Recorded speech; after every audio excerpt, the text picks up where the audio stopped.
So I walked past the same creek that I always walk by every day, right? But today it was singing loudly, right? Last night's rain filled it to the brim, and the moment the water rose, the creek found its voice again. It rolled over the rocks, and it was babbling and laughing its way down the channel. And that's when it hit me, right? A creek can't sing when it's empty, right? It needs something flowing through it, something with weight, something alive enough to move.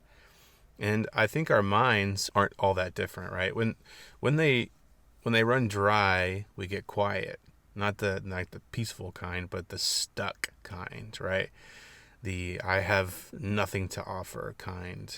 But if you give your mind even just one good idea, one living idea that stirs you, suddenly you're rolling again. You've got movement, you've got sound, you've got something to share.